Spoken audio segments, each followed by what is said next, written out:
Kenapa? Wala zikrullahi akbar. Makanya ingat Allah di dunia, nanti Allah bakal ingat kita di akhirat, dan ingat Allah itu lebih dahsyat daripada kita. Itu satu dari makna fadhkuruni adzkurkum. Makna yang lain kata ulama tafsir dari kalimat fadhkuruni adzkurkum, ingat aku ingat kalian, maksudnya ingatlah aku ketika kalian senang, nanti aku juga akan ingat kalian ketika kalian susah. Itu tafsir kan banyak ya, dan semuanya insya Allah ada argumentasi ilmiah dan dalil. Berarti semuanya bisa dipakai. Bisa ingat di sini artinya kita ingat Allah di dunia, Allah ingat nanti kita di akhirat. Kita ingat Allah ketika dapat nikmat, Allah nanti ingat kita ketika menambahkan nikmat. Atau kita ingat Allah ketika kita senang, nanti Allah akan ingat kita ketika kita susah. Gimana mengingat Allah ketika kita senang? Mudah, bilang aja Alhamdulillah. Gampang kan? Saya nggak mengatakan harus selamatan, potong sekian kambing.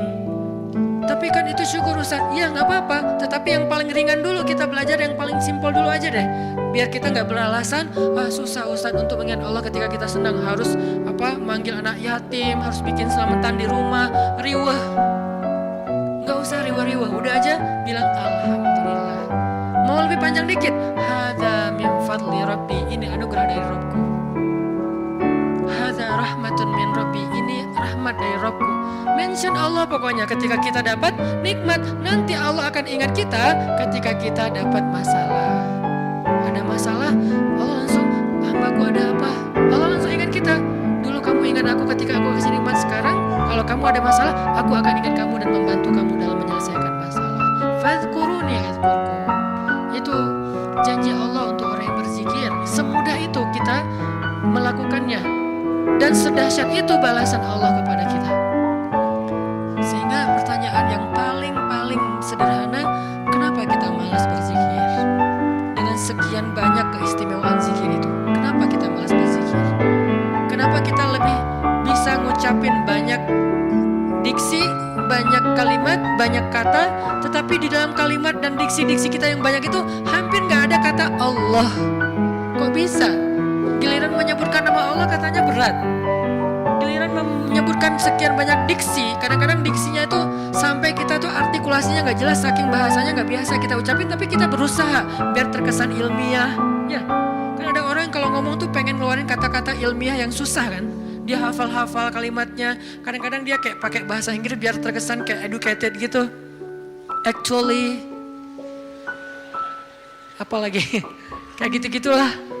Dia mencoba untuk mengucapkan kalimat itu seprononnya native speaker, biar terkesan dia tuh kayak kayak orang ilmiah banget, orangnya educated banget. Kalau dia teks, dia pakai teks itu walaupun sering salah huruf misalnya ya, berusaha kan, kok mampu gitu. Sedangkan mengucapkan Allah itu tuh prononnya nggak perlu harus fasih-fasih amat.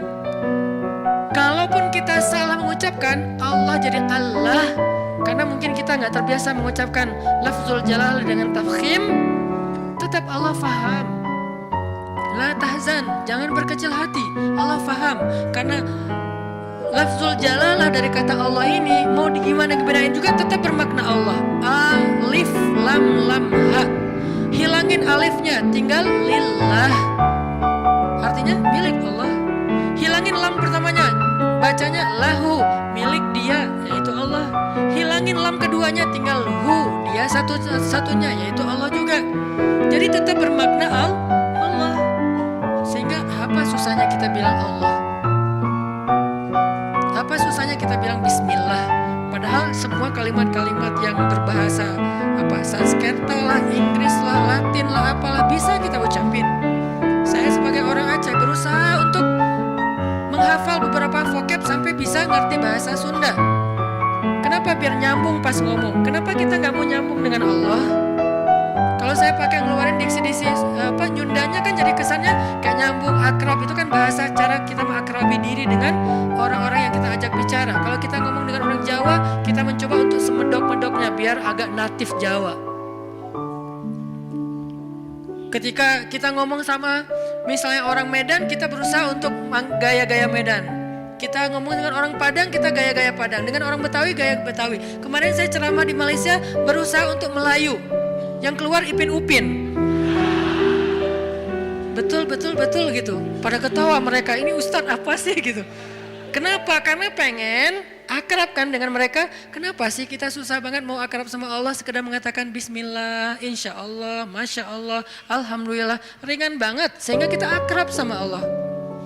Sebagaimana kita akrab dengan hamba Allah, dan kita merasa kalau akrab dengan seseorang, kita akan dapat kebaikan dari orang itu. Minimal penerimaan publik, minimal orangnya mau jadi teman kita, minimal orangnya mau ngobrol sama kita gara-gara kita pakai bahasa yang nyambung dengan dia.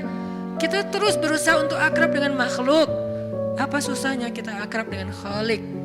Padahal Allah gak membuat syarat yang rumit agar kita akrab dengan dia. Enggak. Akrab dengan cewek itu susah. Gak modal. Berapa kali traktir belum akrab juga. Hujan-hujanan kayak film India, ya gak akrab juga. Udah jadi first likers sekian tahun, gak akrab juga, gak di fallback. Itu susah, mau akrab dengan manusia itu susah. Tapi Allah yang jauh lebih berharga daripada apapun, memudahkan kita akrab dengan dia. Ketika kita bilang Bismillah, Allah langsung ingat kita. Allah gak bilang, lo siapa? Enggak. Kita bilang Insya Allah, emang kita kenal? Enggak, Allah gak ngomong kayak gitu. Manusia yang kayak gitu, ketika kita mention dia kadang-kadang kayak, apaan sih gitu. Sok kenal, sok dekat gitu kan. Kalau Allah gak apa-apa kita sok-sokan. Saya akrab banget sama Allah, gak apa-apa, Allah senang digituin. Artinya udah dimudahin banget sama Allah. Apalagi sih yang bikin kita gak mau berzikir. Udah banyak banget janji-janji Allah yang hebat tentang zikir. Apalagi yang membuat kita terhalang dari zikrullah. Ini poin kedua, bahwa ternyata keutamaan zikir itu luar biasa, termasuk fazkuruni azkurkum. Poin ketiga, gimana cara kita berzikir dalam kehidupan sehari-hari kita? Apakah harus selalu dengan verbal? Subhanallah, Masya Allah dan seterusnya? Ya, verbal. Apakah harus ada yang lain? Banyak. Zikir itu bisa verbal. Zikir itu bisa pikiran. Ketika kita mengingat Allah, ketika kita berprasangka yang baik tentang Allah, itu namanya kita berzikir. Karena arti zikir itu bisa menyebut, bisa mengingat. Bahkan orang yang beramal solih, melakukan satu kebaikan karena Allah, itu juga termasuk berzikir. Bahkan dengan perasaan juga bisa berzikir. Gimana perasaan yang berzikir? Perasaan cinta kepada Allah itu zikir. Perasaan rindu kepada Allah itu zikir. Perasaan takut kepada Allah itu zikir. Perasaan kagum, takjub kepada kebesaran Allah itu zikir. Perasaan marah karena Allah, bukan kepada Allah. Marah karena Allah itu zikir. Benci karena Allah itu zikir. Malu itu zikir. Kalau perasaan kita itu diniatkan karena Allah, cuma niat, ringan banget, udah termasuk orang yang berzikir. Cuman nih niat, cuman ingat, udah masuk orang yang berzikir. Orang yang wadzakirin Allah katsiran wadzakirat, orang yang mengingat Allah sebanyak-banyaknya. Ingat, kapan kita ingat Allah? Banyak, dalam setiap adegan kehidupan kita. Dan mengingat Allah itu tematik. Gak harus selalu mengingat Allah dalam arti Allah. Oh ya, saya ingat Allah. Enggak, itu kurang tematik, kaku.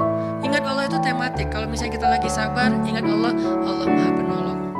Kalau kita lagi dalam masalah, kita ingat Allah, Allah Maha Penolong. Kalau kita dapat rezeki, ingat Allah, Allah Maha Baik. Kalau kita lagi sendiri, ingat Allah, Allah Maha Menemani.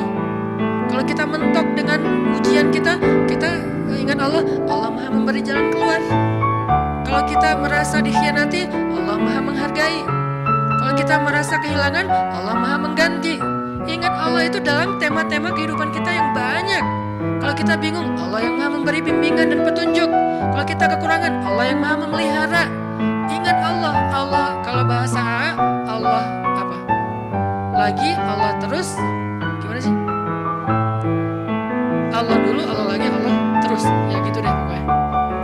Allah dulu, Allah lagi, Allah terus. Semudah itu mengingat Allah. Jadi gak perlu ribet. Kita gak perlu mention Allah pakai underscore terus lupa di depannya ntar ketukar sama yang fake. Gak gitu kan ya? Itu mah sosial media. Kalau kita gak tahu dan gak hafal akunnya, apalagi gak follow, gak akan dimunculin kan pas kita ngetik gitu kan. Ntar salah lagi, udah capek-capek story ternyata salah dan gak bisa diedit, akhirnya hapus semua. Allah tuh gak kayak gitu, gampang. Ingat aja, ketika kita ingat Allah, saat itu juga Allah ingat kita. Ana inda dhanni abdi bi, aku tergantung prasangka hambaku kepadaku. Jadi kalau kita pengen Allah ingat kita, ingat Allah. Langsung saat itu juga Allah ingat kita. Langsung.